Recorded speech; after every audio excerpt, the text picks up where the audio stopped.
நர்சரியில் வாங்கிட்டு வர வெற்றிலை செடிகள் மட்டும் நல்லா க்ரீனிஷாக இருக்கும். வாங்கிட்டு போயிட்டு வீட்டில் வச்சா நல்லாவே இல்லை அப்படின்னு சொல்கிற உங்களுக்கான வீடியோ பதிவு தான். மறக்காமல் இந்த வீடியோ பதிவை சேவ் பண்ணி வச்சுங்க. வெற்றிலை செடிகளை எப்படி உற்பத்தி செய்யணும்னு வீடியோவை ஆல்ரெடி அப்லோட் பண்ணியிருக்கேன். செக் பண்ணியும் பார்த்துக்கலாம்.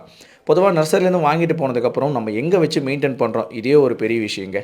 செமி ஷேடான பிளேஸில் வச்சு மெயின்டைன் பண்ணுறோம். நர்சரியில் அவுட்டோரில் வச்சுட்டு இருக்க மாட்டாங்க, இன்டோர்லேயும் வச்சுட்டு இருக்க மாட்டாங்க. ஒரு நிழலான பகுதிகளை இந்த செடிகளை வச்சுட்டு இருப்பாங்க. நீங்களும் எடுத்துகிட்டு போயிட்டு ஒரு நிழலான பகுதிகளில் வைக்கணும்.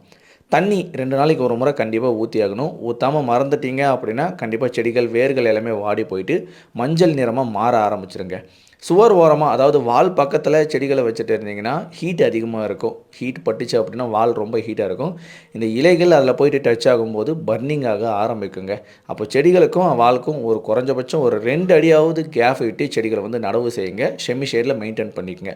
ஒருவேளை பூஞ்சை தாக்குதல் ஏதாவது வர மாதிரி இருந்ததுன்னா நம்ம எப்பவுமே சொல்லுவோம், சேஃப் சொல்லியிருக்கோம் தெரியுங்களா, ஒரு 2 கிராமை 1 லிட்டர் தண்ணியில் மிக்ஸ் பண்ணி செடிகளுக்கு ரெகுலராகவே ஸ்ப்ரே பண்ணி விடுங்க. அதாவது ஒரு ஸ்ப்ரே பண்ணிட்டீங்க அப்படின்னா அதுக்கப்புறம் ஒரு வாரத்துக்கு அப்புறம் தான் அந்த இலைகளை நீங்கள் சாப்பிட்றதுக்கு யூஸ் பண்ணணும். அந்த மாதிரி பூஞ்சை தாக்குதல் வந்துச்சுன்னா மட்டும். மோஸ்ட்லி வந்து பார்த்தீங்கன்னா வீட்டில் வளர்க்குறதுல இந்த பூஞ்சை தாக்குதல் வராது.